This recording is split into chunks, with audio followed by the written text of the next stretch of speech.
Break ਤੋਂ ਬਾਅਦ prime time show ਦੇ ਵਿੱਚ ਇੱਕ ਵਾਰੀ ਫਿਰ ਤੁਹਾਡਾ ਕਰਦੇ ਹਾਂ ਸਵਾਗਤ। ਭਾਸ਼ਾ ਤੇ ਅਸੀਂ ਗੱਲਬਾਤ ਕਾਫੀ ਕਰ ਲਈ ਆ। ਹੁਣ ਆਪਾਂ ਜੁੜਨਾ ਚਾਹੁੰਦੇ ਪੰਜਾਬ ਦੀ ਇਲੈਕਸ਼ਨ ਦੇ ਨਾਲ। ਦਸਾਂਝ ਸਾਹਿਬ, ਇਲੈਕਸ਼ਨ ਦਾ ਰੌਲਾ ਸਮਾਂ ਠੱਪ ਗਿਆ, ਹੋ ਗਿਆ ਬੰਦ, ਤੇ ਸਵਾਲ ਉੱਥੇ ਹੀ ਖੜੇ ਨੇ, ਅੱਗੇ ਕੀ? ਅੱਗੇ ਕੀ? ਹੁਣ ਤੁਸੀਂ ਦੱਸੋ ਅੱਗੇ ਕੀ ਬਣ ਰਿਹਾ? ਦੇਖੋ, ਮੈਂ ਸਮਝਦਾ ਬਈ ਜਿੱਦਾਂ ਪੰਜਾਬ ਦੇ ਲੋਕਾਂ ਨੇ ਕੀਤਾ ਤੇ ਜਿੱਦਾਂ ਪਹਿਲਾਂ ਵੋਟ ਤੋਂ ਪਹਿਲਾਂ ਅਸੀਂ ਸਾਡੇ ਓਪੀਨੀਅਨ ਪੋਲਸ ਜਿਹੜੇ ਆ ਰਹੇ ਸੀਗੇ ਤੇ ਉਹਦੇ ਹਵਾਲੇ ਨਾਲ ਵੀ ਬਹੁਤ ਸਾਰੀਆਂ ਗੱਲਾਂ ਕੀਤੀਆਂ ਤੇ ਲੱਗਦਾ ਸੀ ਕਿ ਪੰਜਾਬ ਦੇ ਲੋਕ ਜਿਹੜੇ ਉਹਨਾਂ ਨੇ ਇੱਕ ਮਨ ਬਣਾ ਲਿਆ ਜੋ ਹਵਾਜੀ ਬਣੀ। ਤੇ ਪਰ ਹੁਣ ਚੋਣਾਂ ਤੋਂ ਤੁਰੰਤ ਬਾਅਦ ਜਿਹੜੇ 4 ਐਗਜ਼ਿਟ ਪੋਲ ਆ ਗਏ ਉਹ ਬਿਲਕੁਲ ਉਲਟ ਹੋ ਗਏ ਓਪੀਨੀਅਨ ਪੋਲ ਦੇ। ਇੱਕ ਐਗਜ਼ਿਟ ਪੋਲ ਦੱਸਦਾ ਹੈ ਕਿ ਆਮ ਆਦਮੀ ਪਾਰਟੀ ਜਿਹੜੀ ਆ ਉਹ ਕਲੀਅਰ ਕੱਟ ਸਰਕਾਰ ਬਣਾ ਰਹੀ ਹੈ 63 ਸੀਟਾਂ ਲੈ ਕੇ, ਤੇ ਕਾਂਗਰਸ ਉਹਦੇ ਪਿੱਛੇ ਆ 45 ਸੀਟਾਂ ਲੈ ਕੇ। ਅਕਾਲੀ ਦਲ ਨੂੰ ਉਹ 9 ਸੀਟਾਂ ਦਿੰਦੇ ਆ। 3 ਐਗਜ਼ਿਟ ਪੋਲ ਏਦਾਂ ਦੇ ਆ ਜਿਹੜੇ ਆਮ ਆਦਮੀ ਪਾਰਟੀ ਤੇ ਕਾਂਗਰਸ ਨੂੰ ਲਗਭਗ ਬਰਾਬਰ ਰੱਖਦੇ ਆ, ਅਕਾਲੀ ਦਲ ਨੂੰ ਬਹੁਤ ਪਿੱਛੇ ਰੱਖਦੇ ਆ। ਉਹਦੇ ਚੋਂ ਇੱਕ ਐਗਜ਼ਿਟ ਪੋਲ ਏਦਾਂ ਦਾ ਆ ਜਿਹੜਾ ਕਹਿੰਦਾ ਕਿ ਕਾਂਗਰਸ ਪਾਰਟੀ ਜਿਹੜੀ 51 ਸੀਟਾਂ ਜਿੱਤੂਗੀ ਤੇ ਆਮ ਆਦਮੀ ਪਾਰਟੀ ਜਿਹੜੀ 43 ਸੀਟਾਂ ਜਿੱਤੂਗੀ ਤੇ ਸ਼੍ਰੋਮਣੀ ਅਕਾਲੀ ਦਲ 23 ਸੀਟਾਂ ਜਿੱਤੂਗਾ ਤੇ ਬਾਕੀ ਜਿਹੜੇ ਬੀਜੇਪੀ ਵਾਲੇ 2 ਸੀਟਾਂ ਜਿੱਤਣਗੇ। ਉਹਦੇ ਨਾਲ ਹੀ ਪੈਰਲਲ 2 ਐਗਜ਼ਿਟ ਪੋਲ ਏਦਾਂ ਦੇ ਆ ਜਿਹੜੇ ਇੱਕ ਕਹਿੰਦਾ ਹੈ ਕਿ 55 ਸੀਟਾਂ ਕਾਂਗਰਸ ਤੇ 55 ਸੀਟਾਂ ਆਮ ਆਦਮੀ ਪਾਰਟੀ ਤੇ ਸ਼੍ਰੋਮਣੀ ਅਕਾਲੀ ਦਲ 7 ਸੀਟਾਂ। ਇੱਕ ਹੋਰ ਆ ਉਹ ਕਹਿੰਦਾ ਜੀ ਕਾਂਗਰਸ 53 ਪਾਰਟੀ ਤੇ 9 ਸੀਟਾਂ ਸ਼੍ਰੋਮਣੀ ਅਕਾਲੀ ਦਲ। ਮਤਲਬ ਪੰਜਾਬ ਦੀ ਜਨੇ ਜਿਹੜੇ ਪਹਿਲਾ ਓਪੀਨੀਅਨ ਪੋਲ ਤੇ ਹੁਣ ਐਗਜ਼ਿਟ ਪੋਲ ਇਹ ਵੀ ਕਨਫਿਊਜ਼ ਕੀਤੇ ਹੋਏ ਆ। ਕੁਝ ਨਹੀਂ ਪਤਾ ਨਿਕਲਣਾ ਕੀ ਹੈ। ਕਾਂਗਰਸ ਨੂੰ ਕਦੇ ਵੀ ਕਿਸੇ ਵੀ ਓਪੀਨੀਅਨ ਪੋਲ ਨੇ ਏਦਾਂ ਨਹੀਂ ਸੀ ਦਿਖਾਇਆ ਜਿੱਦਾਂ ਐਗਜ਼ਿਟ ਪੋਲ ਦਿਖਾ ਰਹੇ ਆ। ਐਗਜ਼ਿਟ ਪੋਲ ਦੇ ਤਾਂ 4 ਐਗਜ਼ਿਟ ਪੋਲ ਦੇ ਵਿੱਚ ਕਾਂਗਰਸ ਜਿਹੜੀ ਹੈ ਉਹ ਇੱਕ ਮਹੱਤਵਪੂਰਨ ਅੰਕੜਾ ਜਿਹੜਾ ਹਾਸਲ ਕਰ ਰਹੀ ਹੈ ਤੇ ਸ਼੍ਰੋਮਣੀ ਅਕਾਲੀ ਦਲ ਨੂੰ ਕਿਸੇ ਨੇ ਪੋਲ ਨੇ ਇੰਨੀ ਬੁਰੀ ਹਾਲਤ 'ਚ ਨਹੀਂ ਸੀ ਦਿਖਾਇਆ ਵੀ ਉਹ 7 ਤੋਂ 9 ਸੀਟਾਂ ਤੱਕ ਹੀ ਸੀਮਿਤ ਕਰ ਦਿਓ। ਇਸ ਕਰਕੇ ਮੈਂ ਸਮਝਦਾ ਹੈ ਕਿ ਪੰਜਾਬ ਦੇ ਲੋਕ ਜਿਹੜੇ ਆ ਉਹਨਾਂ ਨੇ ਜਿਹੜਾ ਵੋਟ ਕੀਤਾ ਐਤਕਾਂ ਉਹਦੇ 'ਚ ਸਭ ਤੋਂ ਮਹੱਤਵਪੂਰਨ ਉਹ ਵੋਟ ਹੈ ਜਿਹੜਾ ਸਾਇਲੈਂਟ ਹੈ। ਵੋਕਲ ਵੋਟਰ ਆਪਣੀ ਥਾਂ ਦੇ ਉੱਤੇ ਹੈ, ਜਿਹਨਾਂ ਨੇ ਚੁੱਪ ਕਰਕੇ ਵੋਟ ਪਾਈ ਹੈ ਉਹਨਾਂ ਦੀ ਭੂਮਿਕਾ ਬਹੁਤ ਮਹੱਤਵਪੂਰਨ ਹੈ। ਨਤੀਜੇ ਬਹੁਤ ਜ਼ਿਆਦਾ ਹੈਰਾਨ ਕਰ ਸਕਦੇ ਆ। ਮਾਰਜਨ ਜਿਹੜਾ ਆ ਉਹ ਬਹੁਤ ਘੱਟ ਰਹਿਣ ਵਾਲਾ ਐਤਕਾਂ ਹਾਰ ਜਿੱਤ ਦਾ ਮਾਰਜਨ। ਮਤਲਬ ਅੱਗੇ 26 ਸੀਟਾਂ ਸੀਗੀਆਂ ਮਾਲਵੇ ਦੇ ਵਿੱਚ ਜਿਨ੍ਹਾਂ ਦਾ ਹਾਰ ਜਿੱਤ ਦਾ ਮਾਰਜਨ ਜਿਹੜਾ 1000 ਤੋਂ 2000 ਸੀ। ਐਤਕੀ ਮੈਨੂੰ ਲੱਗਦਾ ਸਾਰੇ ਪੰਜਾਬ ਚੋਂ ਮਤਲਬ ਅੱਧੇ ਤੋਂ ਜ਼ਿਆਦਾ ਸੀਟਾਂ ਹੋਣੀਆਂ ਜਿਨ੍ਹਾਂ ਦਾ ਮਾਰਜਨ ਬਹੁਤ ਘੱਟ ਹੋਣਾ। ਨਤੀਜੇ ਹੈਰਾਨ ਹੋਣਗੇ ਤੇ ਦਾਅਵਾ ਕੋਈ ਕਿਸੇ ਕਿਸਮ ਦਾ ਜਿਹੜਾ ਆ ਕਰਨਾ ਵੈਸੇ ਖਤਰਨਾਕ ਹੁੰਦਾ। ਸੰਭਾਵਨਾਵਾਂ ਜ਼ਰੂਰ ਟੋਲੀਆਂ ਜਾ ਸਕਦੀਆਂ।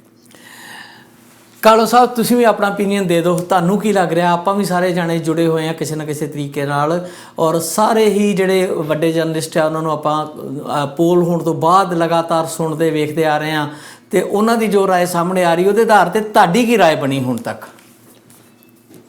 ਮੇਰੀ ਦੇਖੋ ਜੀ ਇਹ ਰਾਏ ਹੈਗੀ ਆ ਕਿ ਜਿਹੜੇ ਓਪੀਨੀਅਨ ਪੋਲ ਹੈਗੇ ਆ ਜਾਂ ਐਗਜ਼ਿਟ ਪੋਲ ਹੈਗੇ ਆ ਇਹ ਐਗਜ਼ੈਕਟ ਗੱਲ ਜਿਹੜੀ ਹੈਗੀ ਆ ਉਹ ਤਾਂ ਨਹੀਂ ਕਰ ਸਕਦੇ, ਪਰ ਇਹ ਉਹਨਾਂ ਦੀ ਏਜੰਸੀਆਂ ਦੀ ਜਾਂ ਜਿਹੜੇ ਕਰਨ ਵਾਲੇ ਅਦਾਰੇ ਆ ਉਹਨਾਂ ਦੇ ਕੁਝ ਮਾਪਦੰਡ ਹੈਗੇ ਆ ਜਿਹਦੇ ਮੁਤਾਬਕ ਉਹ ਇਹਨਾਂ ਕਿਆਸ ਰਾਈਆਂ ਨੂੰ ਅਸਲੀਅਤ ਦੱਸਦੇ ਆ। ਮੈਂ ਤਾਂ ਇਹ ਸਮਝਦਾ ਹਾਂ ਵੀ ਜਿਹੜੀ ਇਹ ਚੋਣ ਹੋਈ ਆ ਇਹਦੇ ਵਿੱਚ ਜਿਹੜੀਆਂ ਮਹੱਤਵਪੂਰਨ ਗੱਲਾਂ ਵੇਖਣ ਨੂੰ ਮਿਲੀਆਂ ਉਹ ਇਹੀ ਆ ਵੀ ਇੱਕ ਤਾਂ ਇਹ 2 ਧਿਰੀ 3 ਧਿਰੀ ਹੋਣ ਦੀ ਬਜਾਏ 4-5 ਧਿਰੀ ਹੋਈ ਹੈਗੀ ਆ। ਇਹ ਫਸਟ ਟਾਈਮ ਆ ਕਿ ਪੰਜਾਬ ਦੇ ਵਿੱਚ 5 ਧਿਰੀ ਮੁਕਾਬਲੇ ਜਿਹੜੇ ਆ ਪਾਰਟੀਆਂ ਦੇ ਤੌਰ ਤੇ ਹੋਏ ਹੋਣ। ਕਿਸੇ ਇੱਕ ਸੀਟ ਤੇ ਹੋ ਗਏ ਹੁਣ 5 ਧਿਰੇ ਪਹਿਲਾਂ ਕਿਤੇ, ਉਹ ਵੱਖਰੀ ਗੱਲ ਹੈਗੀ ਆ।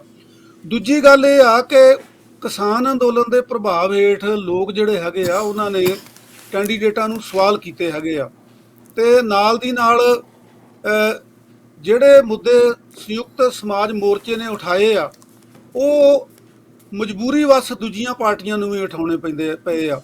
ਦੂਜੀਆਂ ਪਾਰਟੀਆਂ ਨੇ ਤੇ ਆਮ ਤੌਰ ਤੇ ਜਿਹੜੀਆਂ ਰਵਾਇਤੀ ਪਾਰਟੀਆਂ ਉਹ ਧਰਮ ਦੇ ਮੁੱਦੇ, ਖੇਤਰੀ ਮੁੱਦੇ, ਜਾਤ ਪਾਤ ਦੇ ਮੁੱਦੇ, ਇੱਦਾਂ ਦੇ ਮੁੱਦੇ ਉਠਾਉਂਦੀਆਂ ਸੀਗੀਆਂ। ਉਹਨਾਂ ਨੂੰ ਵੀ ਐਤਕਾਂ ਸਿਹਤ ਦਾ ਮੁੱਦਾ, ਸਿੱਖਿਆ ਦਾ ਮੁੱਦਾ, ਰੁਜ਼ਗਾਰ ਦਾ ਮੁੱਦਾ, ਜਿਹੜਾ ਸਾਡਾ ਵਾਤਾਵਰਨ ਖਰਾਬ ਹੋ ਰਿਹਾ ਉਹਦਾ ਮੁੱਦਾ ਉਹਨਾਂ ਨੂੰ ਉਠਾਉਣਾ ਪਿਆ ਆ। ਸੋ ਇਸ ਕਰਕੇ ਮੈਂ ਸਮਝਣਾ ਵੀ ਸਰਕਾਰ ਹੁਣ ਕਿਹਦੀ ਬਣੇਗੀ, ਇਹ ਆਮ ਤੌਰ ਤੇ ਸਵਾਲ ਹੁੰਦਾ ਹੈਗਾ, ਜਾਂ ਕਿਹਨੂੰ ਮੈਜੋਰਿਟੀ ਮਿਲਦੀ ਆ, ਇਹਦੇ ਬਾਰੇ ਕਹਿਣਾ ਮੁਸ਼ਕਿਲ ਆ।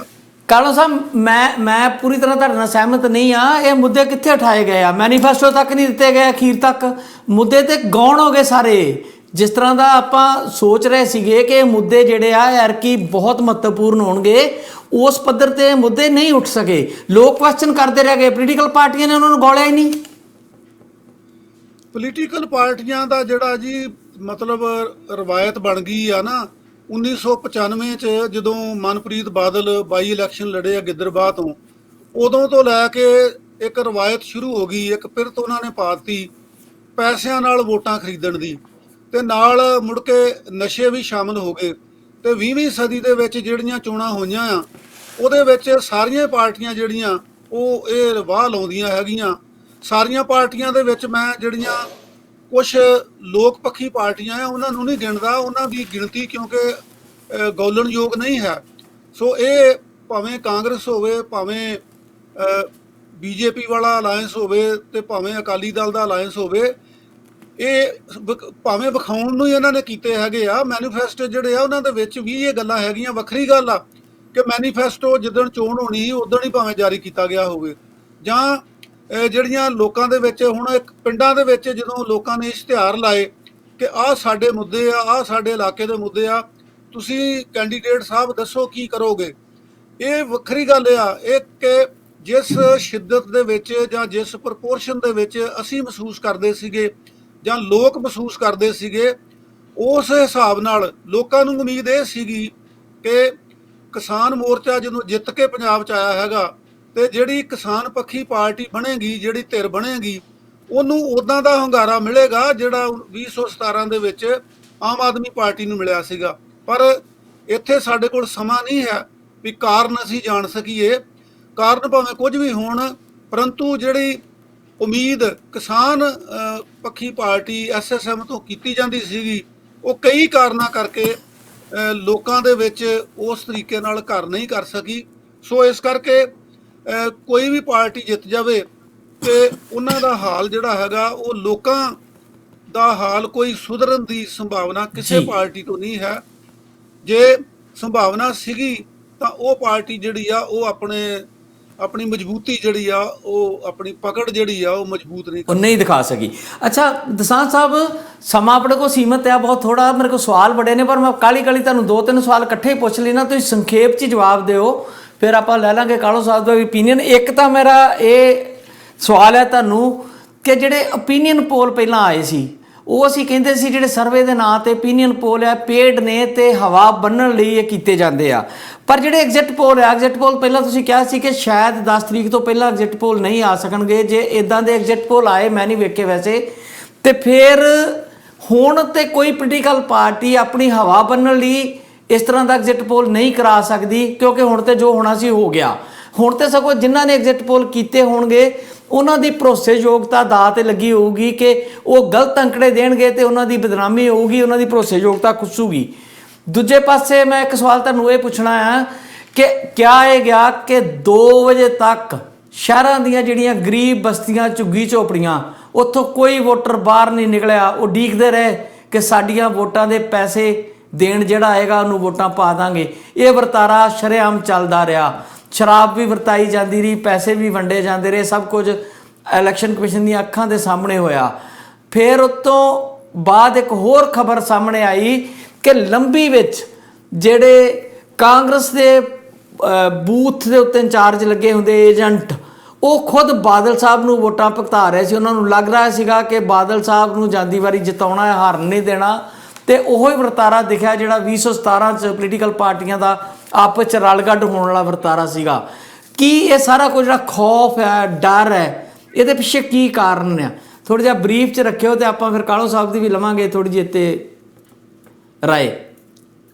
ਦੇਖੋ ਗੱਲ ਆ, ਐਗਜ਼ਿਟ ਪੋਲ ਜਾਂ ਓਪੀਨੀਅਨ ਪੋਲ ਬਾਰੇ ਜਿਹੜੀ ਮੈਂ ਬਹੁਤ ਲੰਬੀ ਗੱਲ ਨਹੀਂ ਕਰਦਾ।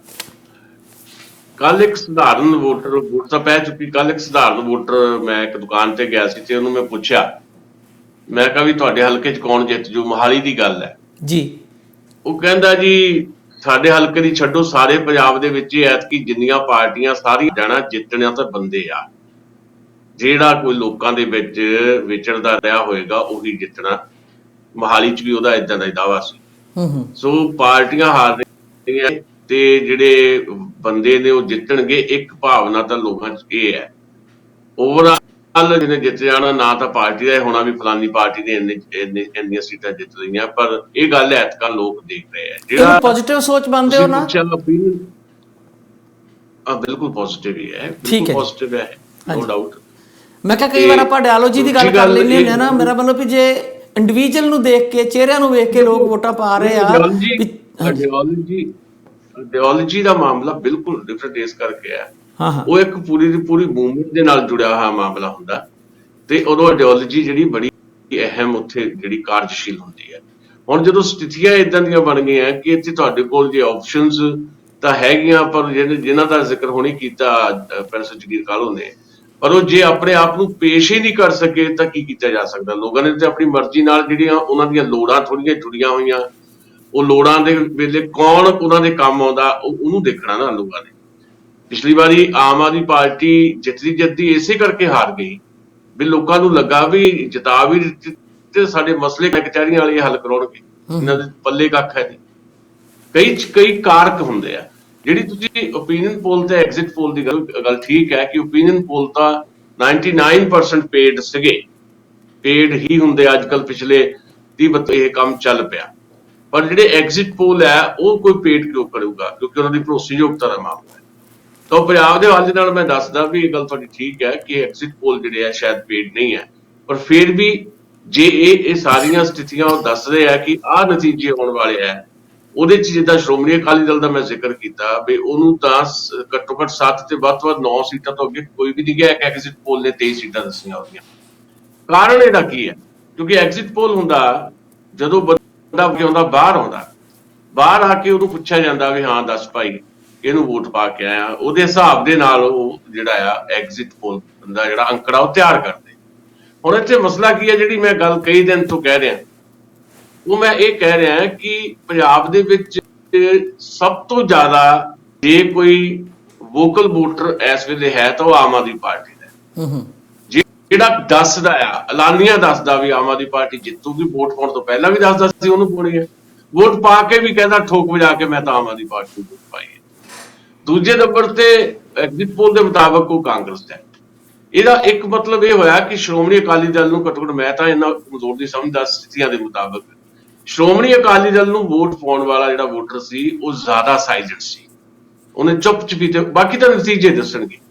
ਆਖਰੀ ਵੇਲੇ ਦੇ ਉੱਤੇ ਜਿੱਦਾਂ ਗੁਰਮੀਤ ਰਾਮ ਰਹੀਮ ਦਾ, ਉਹ ਵੀ ਇੱਕ ਪੂਰੀ ਕਹਿ ਲਓ ਵੀ ਚਲਾਕੀ ਦੇ ਨਾਲ ਆਖਰੀ ਮਰਹਲੇ ਤੇ ਉਹਦਾ ਮੈਸੇਜ ਜਿਹੜਾ ਆ ਕਮਲ ਦੇ ਨਾਲ ਤੱਕੜੀ ਵਾਲਾ ਮੈਸੇਜ ਜਿਹੜਾ ਡੇਰਾ ਪਹੁੰਚ ਜਾ ਕੇ ਲਿਸ਼ਕ ਗਿਆ। ਉਹ ਇਸ ਕਰਕੇ ਜੇ ਪਹਿਲਾਂ ਐਲਾਨੀਆਂ ਕਰਾ ਦਿੰਦੇ, ਇਹ ਬੀਜੇਪੀ ਦੀ ਖੇਡ ਹੈ ਅਕਾਲੀ ਦਲ ਨੂੰ ਸਪੋਰਟ ਕਰਨੀ, ਤਾਂ ਜੋ ਬਣਦੀ ਸਰਦੀ ਜਿਹੜੀ ਆ ਉਹਨਾਂ ਦੀਆਂ ਸੀਟਾਂ ਬਣ ਜਾਣ। ਜੇ ਕੱਲ ਨੂੰ ਹੰਗ ਅਸੈਂਬਲੀ ਆਉਂਦੀ ਹੈ ਤਾਂ ਫਿਰ ਉਹ ਚੀਜ਼ਾਂ ਨੂੰ ਮੈਨੇਜ ਕੀਤਾ ਜਾ ਸਕੇ। ਕਹਿ ਵੀ ਦਿੱਤਾ ਦੇ ਵੋਟਾਂ ਪੈਣ ਤੋਂ ਤੁਰੰਤ ਬਾਅਦ ਵੀ ਸਾਡਾ ਜਿਹੜਾ ਆ ਬੀਜੇਪੀ ਨਾਲ ਸਮਝੌਤਾ ਹੋਏਗਾ, ਕਹਿ ਦਿੱਤਾ ਬਿਕਰਮ ਸਿੰਘ ਮਜੀਠੀਆ ਨੇ, ਇਹ ਪਹਿਲੇ ਪਤਾ ਸੀ ਆਪਾਂ ਨੂੰ। ਸੋ ਐਤਕਾਂ ਜਿਹੜਾ ਵੋਟਰ ਸਭ ਤੋਂ ਜ਼ਿਆਦਾ ਕਿਹਨੂੰ ਪਿਆ, ਉਹ ਸ਼੍ਰੋਮਣੀ ਅਕਾਲੀ ਦਲ ਆ। ਬਾਕੀ ਨਤੀਜੇ ਦੱਸਣਗੇ ਕਿੰਨੀਆਂ ਸੀਟਾਂ ਲੈ ਕੇ ਜਾਂਦੇ, ਕਿੰਨੀਆਂ ਨਹੀਂ। ਸੋ ਮੈਨੂੰ ਲੱਗਦਾ ਕਿ ਇਹ ਇੱਕ ਕਾਰਕ ਇਹਦੇ 'ਚ ਕੰਮ ਕਰ ਰਿਹਾ। ਬਾਕੀ ਛੋਟੀਆਂ ਜਿਹੜੀਆਂ ਗੱਲਾਂ ਤੁਸੀਂ ਦੱਸੀਆਂ ਹੀ ਹੈ, ਉਹ ਅਸ਼ਵਨੀ ਸ਼ਰਮਾ ਨੇ ਕਹਿਤਾ ਸੀ ਬੀਜੇਪੀ ਵਾਲੇ ਨੇ ਵੀ ਭਾਈ ਆਮ ਆਦਮੀ ਪਾਰਟੀ ਨੂੰ ਵੋਟ ਨਾ ਕਰਿਓ, ਇਹ ਦੇਸ਼ ਧਰੋਹੀ ਪਾਰਟੀ ਹੈ। ਜੇ ਬਚਣਾ, ਜੇ ਤੁਹਾਨੂੰ ਬੀਜੇਪੀ 'ਚ ਨਹੀਂ ਵੋਟ ਪਾਉਣੀ ਤਾਂ ਕਾਂਗਰਸ ਨੂੰ ਪਾ ਦਿਓ। ਤੇ ਉਧਰ ਕਾਂਗਰਸੀ ਜਿਹੜੇ ਆ ਬਾਦਲ ਸਾਹਿਬ ਨੂੰ ਜਿਤਾਉਣ ਤੇ ਲੱਗੇ ਹੋਏ ਆ। ਬਾਦਲਾਂ ਬਾਰੇ ਤੇ ਇਹ ਵੀ ਕਿਹਾ ਗਿਆ, ਖੁਦ ਰਾਜਾ ਵੜਿੰਗ ਨੇ ਕਿਹਾ ਵੀ ਇਹ ਜਿੰਨੇ ਬਾਦਲ ਰਲੇ ਹੋਏ ਆ, ਸਿੱਧਾ ਉਹਦਾ ਹਮਲਾ ਜਿਹੜਾ ਆਪਣੀ ਹੀ ਪਾਰਟੀ ਦੇ ਵਿੱਚ ਮਨਪ੍ਰੀਤ ਬਾਦਲ ਤੇ ਸੀ ਵੀ ਉੱਥੇ। ਠੀਕ ਹੈ ਨਾ ਜੀ, ਇਹ ਸਾਰੀਆਂ ਚੀਜ਼ਾਂ ਆਪਣੇ ਸਾਹਮਣੇ ਵਾਪਰ ਰਹੀਆਂ। ਕੈਂਡੀਡੇਟ ਨੇ ਵੀ ਕਿਹਾ ਜੀ ਮੈਨੂੰ ਹਰਾਉਣ ਲਈ ਖੜਾ ਕੀਤਾ ਗਿਆ, ਮਿਸਟਰ ਬਾਂਸਲ ਨੇ ਕੋਈ ਉੱਥੇ ਸ਼ਾਇਦ। ਹਾਂਜੀ, ਉਹ ਸਰੂਪਚੰਦ ਸਿੰਗਲਾ ਸ਼ਾਇਦ ਕੋਈ ਉਹਨਾਂ ਦਾ ਨਾਂ ਆ। ਤੇ ਸੋ ਅਲਟੀਮੇਟਲੀ ਇਹ ਸਾਰਾ ਕੁਝ ਸਾਰੇ ਪੰਜਾਬ ਦੇ ਵਿੱਚ ਹੋਇਆ, ਮਤਲਬ ਸਾਰਾ ਕੁਝ ਲੈ ਦੇ ਕੇ ਹੋਇਆ। ਥੱਲੇ ਜਿਹੜਾ ਬਾਕੀ ਜਿਹੜਾ ਪੈਸੇ ਵੰਡਣਾ, ਸ਼ਰਾਬ ਵੰਡਣਾ, ਤੇ ਮਤਲਬ ਇਹ ਵੀ ਖਬਰਾਂ ਆਈਆਂ ਕਿ ਆਖਰੀ ਵੇਲੇ ਤੇ ਬਾਜ਼ੀ ਪਲਟ ਦਿੱਤੀ ਗਈ ਪੈਸੇ ਤੇ ਬਾਕੀ ਵੰਡ ਵਰਾਈਏ ਦੇ ਜ਼ੋਰ ਦੇ ਉੱਤੇ ਬਹੁਤ ਸਾਰੀ ਵੋਟ ਏਦਾਂ ਦੀ ਹੈ ਜਿਹੜੀ ਇਸ ਤਰੀਕੇ ਦੇ ਨਾਲ ਪੋਲ ਕਰਵਾਈ ਗਈ ਹੈ ਜੀ। ਯਾਨੀ ਕਿ ਬੇਉਮੀਦੀ ਬਰਕਰਾਰ ਹੈ। ਬਿਲਕੁਲ ਬਿਲकुल ਦੇਖੋ ਇਹ ਕੋਈ ਚੰਗਾ ਮਾਹੌਲ ਨਹੀਂ ਹੈ। ਇਹਨੇ ਮਤਲਬ ਕਾਫੀ ਜ਼ਿਆਦਾ ਮਾਹੌਲ ਜਿਹੜਾ ਫਿਊਚਰ ਦੇ ਵਿੱਚ ਭਵਿੱਖ ਦੇ ਵਿੱਚ ਸਥਿਤੀਆਂ ਵਿਗਾੜਨੀਆਂ ਹੀ ਆ। ਹਾਂ ਇਹ ਜ਼ਰੂਰ ਹੈ ਕਿ ਇਹਦੇ ਤੋਂ ਬਾਅਦ ਹੁਣ ਜੇ ਬਾਈ ਦੇ ਮਤਲਬ ਹੰਗ ਸੰਭਲੀ ਆਉਂਦੀ ਹੈ ਤਾਂ ਫਿਰ ਜਿਹੜਾ ਇੱਕ ਦੋ ਸੰਕਟ ਹੋਰ ਨਵੇਂ ਆਉਣੇ ਆ, ਖਰੀਦੋ ਫਰੋਖਤ ਵੀ ਹੋ ਸਕਦੀ ਹੈ। ਤੇ ਫਿਰ ਜੇ ਖਰੀਦੋ ਫਰੋਖਤ ਨਾਲ ਵੀ ਗੱਲ ਨਹੀਂ ਬਣੀ ਤਾਂ 4-6 ਮਹੀਨੇ 10 ਮਹੀਨੇ ਪੰਜਾਬ ਨੂੰ ਰਾਸ਼ਟਰਪਤੀ ਰਾਜ ਵੀ ਭੋਗਣਾ ਪੈ ਸਕਦਾ। ਬਾਕੀ ਰੋਜ਼ ਆਪਾਂ ਗੱਲ ਕਰਨੀ ਹੈ ਬਾਕੀ ਸੰਭਾਵਨਾਵਾਂ ਦੀ। ਜੀ ਬਿਲਕੁਲ। ਤੇ ਜਿਹੜਾ ਤੁਸੀਂ ਪਹਿਲਾਂ ਕਿਹਾ ਵਾ ਐਗਜ਼ਿਟ ਪੋਲ ਜਿਹੜਾ 63 ਸੀਟਾਂ ਦੇ ਰਿਹਾ, ਜੇ ਮੰਨ ਲਓ ਇਹ ਕ੍ਰਿਸ਼ਮਾ ਹੋ ਜਾਂਦਾ ਤੇ ਫਿਰ ਪੰਜਾਬ ਦੀ ਤਸਵੀਰ ਕੀ ਬਣੇਗੀ? 63 ਸੀਟਾਂ ਆਮ ਆਦਮੀ ਪਾਰਟੀ ਨੂੰ ਦੇ ਰਿਹਾ ਤਾਂ ਦੇਖੋ ਮੇਰਾ ਕ੍ਰਿਸ਼ਮੇ 'ਚ ਵਿਸ਼ਵਾਸ ਨਹੀਂ ਹੈ। ਹਾਂ ਮੇਰਾ ਕ੍ਰਿਸ਼ਮੇ ਨਹੀਂ, ਪਰ ਇੱਕ ਐਗਜ਼ਿਟ ਪੋਲ ਨੇ ਕਿਹਾ ਨਾ ਇਹ ਗੱਲ, ਜੇ ਮਤਲਬ ਉਹ ਚੀਜ਼ ਸਰਕਾਰ ਬਣ ਜਾਏਗੀ ਫਿਰ ਆਮ ਆਦਮੀ ਪਾਰਟੀ ਦਾ ਨਵਾਂ ਸੰਕਟ ਸ਼ੁਰੂ ਹੋਏਗਾ। ਫਿਰ ਭਗਵੰਤ ਮਾਨ ਤੇ ਕੇਜਰੀਵਾਲ ਤੇ ਰਾਘਵ ਚੱਡਾ ਬਾਰੇ ਰਾਘਵ ਚੱਡਾ ਮੈਨੇਜ ਕਰਨਗੇ। ਇਹ ਪਤਾ ਨਹੀਂ ਆਡੀਓ ਸੱਚੀ ਹੈ ਜਾਂ ਝੂਠੀ ਹੈ। ਜਿਹੜੀ ਸੁਨੀਤਾ ਕੇਜਰੀਵਾਲ ਦੀ ਆਡੀਓ ਰਿਲੀਜ਼ ਹੋਈ ਆਪਣੀ ਸਹੇਲੀ ਨਾਲ ਗੱਲਬਾਤ ਕਰਦੀ ਸੀ, ਫਿਰ ਆਪਾਂ ਉਹ ਤਮਾਸ਼ੇ ਦੇਖਾਂਗੇ। ਫਿਰ ਧਮਕੀਆਂ ਜਿਹੜੀਆਂ ਦਿੱਤੀਆਂ ਰਾਘਵ ਚੱਡਾ ਨੇ ਵੀ ਸਾਨੂੰ ਸਰਕਾਰ 'ਚ ਆ ਲੈਣ ਤੋਂ ਦੇਖਦੇ ਆ ਤੁਹਾਨੂੰ ਸਾਰਿਆਂ ਨੂੰ। ਫਿਰ ਦੇਖੋ ਕੋਈ ਬਦਲਣ ਵਾਲਾ ਨਹੀਂ ਹੈ ਮਾਹੌਲ। ਥੋੜਾ ਬਹੁਤ ਬਦਲ ਜਾਏਗਾ। ਇੱਕ ਮਾਡਲ ਸਟੇਟ ਬਣਾਉਣ ਦੀ ਕੋਸ਼ਿਸ਼ ਕਰਨਗੇ ਵੀ ਜਿਹੜੇ ਕੋਈ ਪਾਪੂਲਿਸਟ ਜਿਹੜੇ ਸੀਗੀ ਆਮ ਆਦਮੀ ਪਾਰਟੀ। ਤੇ ਜੇ ਏਦਾਂ ਹੁਣ ਜੇ ਦੇ ਵਿੱਚ ਮੇਰਾ ਵਿਸ਼ਵਾਸ ਨਹੀਂ, ਬਾਕੀ ਦੇਖਦੇ। ਕਾਲੂ ਸਾਹਿਬ ਸੁਸ਼ੀਲ ਰਾਣਾ ਥੋੜੀ ਜਲਦੀ ਹੁੰਦੀ ਨਾ ਜਾਣਾ, ਥੋੜਾ ਸੰਖੇਪ ਚ ਤੁਸੀਂ ਆਪਣੇ ਫਾਈਨਲ ਕਮੈਂਟ ਦੇ ਦਿਓ ਤੇ ਫਿਰ ਆਪਾਂ ਤੁਹਾਡੇ ਦੋਨੋਂ ਕੋਲ ਇਜਾਜ਼ਤ ਲੈਂਦੇ ਆ। ਵੇਖੋ ਜੀ ਇਹਦੇ ਵਿੱਚ ਜਿਹੜੀ ਬੀਜੇਪੀ ਵਾਲੇ ਕਹਿ ਰਹੇ ਆ ਬਈ ਜੀ ਅਸੀਂ ਇਹ ਅਕਾਲੀਆਂ ਨਾਲ ਰਲ ਕੇ ਗਵਰਨਮੈਂਟ ਬਣਾ ਲੈਣੀ ਆ, ਜਿਹੜੇ ਆ ਸੁਸ਼ੀਲ ਉਹਨਾਂ ਨੇ ਐਗਜ਼ਿਟ ਪੋਲ ਦੱਸੇ ਆ, ਇਹਨਾਂ ਦੇ ਵਿੱਚ ਅਕਾਲੀ ਦਲ ਨੂੰ 9 ਜਾਂ 7 ਸੀਟਾਂ ਮਿਲਦੀਆਂ ਹੈਗੀਆਂ, ਯਾਨੀ ਕਿ ਡਬਲ ਡਿਜਿਟ ਤੋਂ ਥੱਲੇ ਤੇ ਕੁਦਰਤੀ ਆ ਵੀ ਜਿਹੜੀ ਬੀਜੇਪੀ ਆ ਉਹ ਅਦਰਸ ਦੇ ਵਿੱਚ ਆਉਂਦੀ ਹੈਗੀ ਆ। ਅਦਰਸ ਦਾ ਮਤਲਬ ਇਹਨਾਂ ਤੋਂ ਵੀ ਥੱਲੇ। ਤੇ ਇਹ ਫਿਰ ਸੁਸ਼ੀਲ ਜੀ ਕਿਹੜੇ ਹਿਸਾਬ ਨਾਲ ਇਹਨਾਂ ਦਾ ਅਲਾਇੰਸ ਹੋਊਗਾ? ਮਤਲਬ ਵੀ ਵੱਧ ਤੋਂ ਵੱਧ 10 ਸੀਟਾਂ ਜੇ ਇਹਨਾਂ ਨੂੰ ਮਿਲ ਜਾਂਦੀਆਂ ਹੈਗੀਆਂ ਅਕਾਲੀਆਂ ਨੂੰ ਤੇ 2-3 ਮਿਲਦੀਆਂ ਹੈਗੀਆਂ ਬੀਜੇਪੀ ਨੂੰ, ਤੇ ਸੀਟਾਂ ਤਾਂ ਬਣਨਗੀਆਂ ਇਹਨਾਂ ਦੀਆਂ 12-13। ਤੇ ਇਹ ਕਿਹੜੇ ਹਿਸਾਬ ਨਾਲ ਅਲਾਇੰਸ ਹੋਏਗਾ? ਜੇ ਤਾਂ 40-50 ਬਣਦੀਆਂ ਹੋਣ ਫਿਰ ਤਾਂ ਕੋਈ ਗੱਲ ਬਣਦੀ ਆ ਬਈ ਕੁਝ ਬੰਦੇ 14-15 ਇਹ ਖਰੀਦ ਵੀ ਸਕਦੇ ਆ। ਗੱਲ ਭਾਵੇਂ ਹਿਪੋਥੈਟੀਕਲੀ ਆ, ਪਰ ਇਹ ਤੁਹਾਨੂੰ ਕਿੱਦਾਂ ਮਹਿਸੂਸ ਹੁੰਦਾ? ਦੇਖੋ ਪਹਿਲੀ ਗੱਲ ਤਾਂ ਵੀ ਐਗਜ਼ਿਟ ਪੋਲ ਹੈ ਇਹ। ਮੈਂ ਨਾਲ ਇਹ ਵੀ ਕਹਿ ਰਿਹਾ ਕਿ ਮੈਨੂੰ ਘੱਟੋ ਘੱਟ ਸ਼੍ਰੋਮਣੀ ਅਕਾਲੀ ਦਲ ਦੀ ਜਿਹੜੀ ਪਰਫਾਰਮੈਂਸ ਦੱਸੀ ਜਾ ਰਹੀ ਹੈ ਇਹਦੇ ਤੇ ਕੁਐਸਚਨ ਮਾਰਕ ਹੈ ਮੇਰਾ। ਮੈਂ ਸਮਝਦਾ ਕਿ ਜਿੱਦਾਂ ਮੈਂ ਜ਼ਿਕਰ ਕੀਤਾ ਕਿ ਮਾਲਵੇ ਦੇ ਵਿੱਚ ਤਕੋਣੀ ਲੜਾਈ 'ਚ ਹੈ ਸ਼੍ਰੋਮਣੀ ਅਕਾਲੀ ਦਲ। ਇਹ ਨਹੀਂ ਹੈ ਕਿ ਬਿਲਕੁਲ ਪਿੱਛੇ ਹੈ। ਬੜੇ ਹੈਰਾਨੀਜਨਕ ਨਤੀਜੇ ਵੀ ਆਉਣਗੇ, ਆਪਾਂ ਦੇਖਾਂਗੇ। ਮਾਲਵੇ 'ਚ ਫਾਈਟ ਦੇ ਵਿੱਚ ਅਕਾਲੀ ਦਲ, ਪਰ ਮਾਝੇ ਤੇ ਦੁਆਬੇ ਦੇ ਵਿੱਚ ਤਾਂ ਡਾਇਰੈਕਟ ਫਾਈਟ 'ਚ ਅਕਾਲੀ ਦਲ। ਮਤਲਬ ਇਸ ਕਰਕੇ ਇਹ ਜਿਹੜੀਆਂ ਸੀਟਾਂ 7 ਤੋਂ 9 ਦਿੱਤੀਆਂ ਗਈਆਂ ਇਹਨਾਂ ਮੇਰੀ ਸਹਿਮਤੀ ਨਹੀਂ ਹੈ। ਪਰ ਦੂਜੀ ਗੱਲ ਪੰਜਾਬ ਸ਼ਾਇਦ ਗੋਆ ਨਹੀਂ ਹੈ ਜਾਂ ਮਣੀਪੁਰ ਨਹੀਂ ਹੈ, ਪੰਜਾਬ ਮੱਧ ਪ੍ਰਦੇਸ਼ ਨਹੀਂ ਹੈ, ਪੰਜਾਬ ਹੈ। ਤੇ ਪੰਜਾਬ ਦੇ ਵਿੱਚ ਜੋ ਕੁਝ ਬੀਜੇਪੀ ਨੇ ਕੀਤਾ ਸ਼ਾਇਦ ਜੇ ਉਹਦੀ ਮਨਸ਼ਾ ਵੀ ਹੋਵੇ ਉਹ ਸ਼ਾਇਦ ਉਹ ਨਹੀਂ ਕਰ ਪਾਏਗੀ। ਦੂਜੀ ਗੱਲ ਜਿਹੜਾ ਦਲ ਬਦਲੀ ਕਾਨੂੰਨ ਜਿਹੜਾ ਆ ਉਹ ਵੀ ਕਿਤੇ ਨਾ ਕਿਤੇ ਡੱਕਾ ਡਾਏਗਾ, ਕਿਉਂਕਿ ਜੇ ਵੱਡੇ ਪੱਧਰ ਤੇ ਮੰਨ ਲਓ ਆਮ ਆਦਮੀ ਪਾਰਟੀ ਜਿਹੜੀ ਆ ਉਹ ਨਹੀਂ ਆਉਂਦੀ 11 ਸੀਟਾਂ ਲੈ ਕੇ, ਪਰ ਵੱਡੀ ਪਾਰਟੀ ਦੇ ਤੌਰ ਤੇ ਉੱਪਰ ਆਉਂਦੀ, ਉਹ 40 ਸੀਟਾਂ ਲੈ ਜਾਂਦੀ ਹੈ ਮੰਨ ਲਓ, ਤੇ ਬੀਜੇਪੀ ਨੇ ਜੇ ਤੋੜਨੀ ਹੋਵੇ 2/3 ਚਾਹੀਦੇ ਉਹਨੂੰ ਤੋੜਨ ਵਾਸਤੇ, ਨਹੀਂ ਤਾਂ ਮਾਨਤਾ ਹੀ ਨਹੀਂ ਮਿਲਣੀ। 2/3 ਦਾ ਮਤਲਬ ਤੁਸੀਂ ਦੇਖ ਲਓ ਤੇ 16 15 ਤੇ 45 ਮਤਲਬ 13 ਤੇ 39 14 ਸੀਟਾਂ ਚਾਹੀਦੀਆਂ। 14 ਤੋਂ 28 ਬੰਦੇ ਤੋੜਨੇ ਪੈਣਗੇ 40 ਚੋਂ। ਮਤਲਬ 28 ਬੰਦੇ ਕਿੱਥੋਂ ਤੋੜ ਲਓਗੇ ਤੁਸੀਂ? ਤਾਂ ਜਾ ਕੇ ਤੁਹਾਨੂੰ ਮਾਨਤਾ ਮਿਲਣੀ ਹੈ। ਸੋ ਕੋਈ ਭਰਮ ਹੋ ਸਕਦਾ ਬੀਜੇਪੀ ਨੂੰ ਹੋਰ ਵੀ ਬੜਾ ਭਰਮ ਸੀ। ਆਖਰੀ ਭਰਮ ਨਿਕਲ ਗਿਆ ਵੀ ਪਤਾ ਨਹੀਂ ਡੇਰੇ ਦੀ ਵੋਟ ਦੇ ਨਾਲ ਮੈਂ ਪੰਜਾਬ 'ਚ ਪਤਾ ਨਹੀਂ ਕੀ ਕਰ ਦੇਣਾ। ਇਸੇ ਕਰਕੇ ਆਖਰੀ ਮੌਕੇ ਦੇ ਉੱਤੇ ਸ਼ਹਿਰੀ ਸੀਟਾਂ 'ਚ ਡੇਰੇ ਤੋਂ ਬੀਜੇਪੀ ਦੀ ਮਦਦ ਕਰਵਾਈ ਗਈ ਤੇ ਪੇਂਡੂ ਸੀਟਾਂ ਤੇ ਅਕਾਲੀ ਦਲ ਨੂੰ ਵੋਟ ਪਵਾਈ ਗਈ ਪੂਰੀ ਮਤਲਬ ਪਲਾਂਟ ਤਰੀਕੇ ਨਾਲ। ਜੀ ਬਹੁਤ ਬਹੁਤ ਸ਼ੁਕਰੀਆ ਜੀ। ਮੈਨੂੰ ਲੱਗਦਾ ਹੈ ਕਿ ਜਿਹੜਾ ਡੇਰੇ ਦੇ ਆਖਰੀ ਸੁਨੇਹਾ ਸੀ ਕਿ ਫੁੱਲ ਨੂੰ ਤੱਕੜੀ 'ਚ ਤੋਲ ਦਿਓ, ਉਹਦਾ ਵੀ ਅਰਕੀ ਲੋਕਾਂ ਨੂੰ ਪ੍ਰਭਾਵ ਜਿਹੜਾ ਪਤਾ ਲੱਗ ਹੀ ਜਾਏਗਾ। ਜੇ ਭਰਮ ਬੀਜੇਪੀ ਦਾ ਟੁੱਟੂਗਾ ਤੇ ਆਉਣ ਵਾਲੇ ਸਮੇਂ 'ਚ ਇਹ ਵੀ ਭਰਮ ਟੁੱਟ ਜਾਏਗਾ ਕਿ ਡੇਰੇ ਕੋਈ ਬਹੁਤ ਜ਼ਿਆਦਾ ਮਹੱਤਵਪੂਰਨ ਆਪਣਾ ਰੋਲ ਅਦਾ ਨਹੀਂ ਕਰ ਪਾਉਂਦੇ। ਇਹ ਗੱਲ ਸਪਸ਼ਟ ਹੋ ਜਾਏਗੀ ਕਿਉਂਕਿ ਡੇਰੇ ਦੀ ਵੋਟ ਵੀ ਐਰਕੀ ਬਹੁਤ ਜ਼ਿਆਦਾ ਵੱਡੀ ਪੱਧਰ ਤੇ ਵੰਡੀ ਗਈ। ਬਹੁਤ ਸਾਰੀਆਂ ਆਡੀਓ ਉੱਥੋਂ ਦੇ ਲੀਕ ਹੋ ਰਹੀਆਂ ਜਿਹੜੀਆਂ ਪਿਤਾ ਜੀ ਦੇ ਹੁਕਮਾਂ ਨੂੰ ਮੰਨਣ ਤੋਂ ਇਨਕਾਰੀ ਵੀ ਨੇ ਪ੍ਰੇਮੀ, ਇਹ ਵੀ ਖਬਰਾਂ ਆ ਰਹੀਆਂ ਨੇ ਹੁਣ ਤੱਕ। ਸੋ ਸਹੀ ਗੱਲ ਤੇ ਆਪਾਂ ਨੂੰ 10 ਤਰੀਕ ਨੂੰ ਪਤਾ ਲੱਗੂਗੀ। ਉਸ ਦਿਨ ਤੱਕ ਆਪਾਂ ਕਿਆਸ ਸਰਾਈਆਂ ਕਰਦੇ ਰਹਿਣਾ, ਸੁਣਦੇ ਰਹਿਣਾ, ਕਹਿੰਦੇ ਰਹਿਣਾ। ਸੋ ਫਿਰ ਵੀ ਉਮੀਦ ਇੱਕ ਰੱਖੀਏ, ਬੇਉਮੀਦੇ ਨਾ ਹੋਈਏ ਕਿ 10 ਤਰੀਕ ਨੂੰ ਕੁਝ ਪੰਜਾਬ ਲਈ ਚੰਗਾ ਮੈਸੇਜ ਆਵੇ, ਅੱਗੇ ਨਾਲੋਂ ਕੁਝ ਬਿਹਤਰ ਸਰਕਾਰ ਬਣ ਸਕੇ। ਤੁਹਾਡਾ ਦੋਨਾਂ ਦਾ ਬਹੁਤ ਬਹੁਤ ਧੰਨਵਾਦ, ਸ਼ੁਕਰੀਆ ਜੀ। ਮਿਹਰਬਾਨੀ, ਸ਼ੁਕਰੀਆ। ਸ਼ੁਕਰੀਆ।